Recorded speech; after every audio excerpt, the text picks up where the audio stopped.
Jacques Villeray aurait fêté ses 72 ans ce lundi 6 février 2023. Le grand acteur du dîner de cons, de la soupe aux choux, de Papy fait de la résistance ou encore des enfants du Marais cache une part sombre, que sa sœur et son ex-épouse ont dévoilée après sa mort.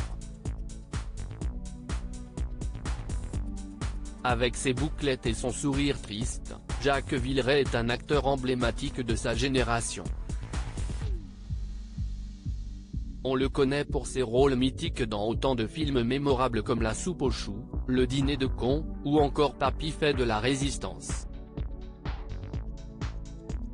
Mais ce que certains fans ignorent, c'est que Jacques Villeray est un personnage marqué par la vie.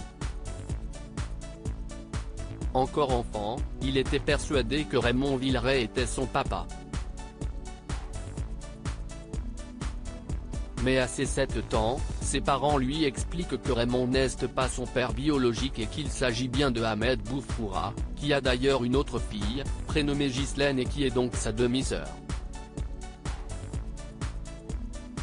Une révélation qui aura une vraie répercussion sur son identité, lui, qui souhaitait déjà endosser d'autres rôles. J'avais 7 ans et, déjà, je ne désirais qu'une chose, faire de la scène. Jacques Villeray est mort le 28 janvier 2005, à la suite d'une maladie hépatique, à l'âge de 53 ans.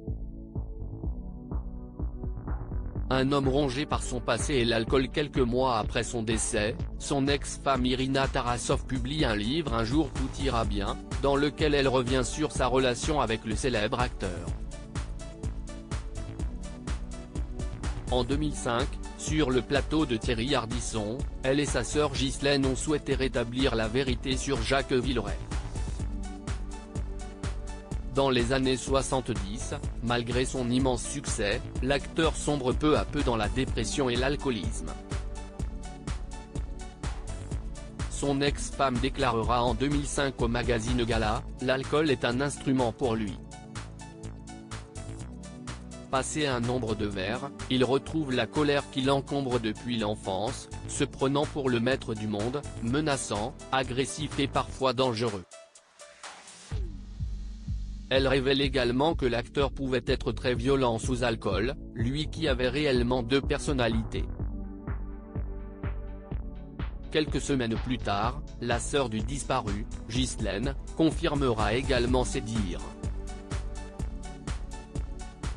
Irina Tarasov a quitté son mari en 1998, après qu'ils ont adopté leur fils Alexandre.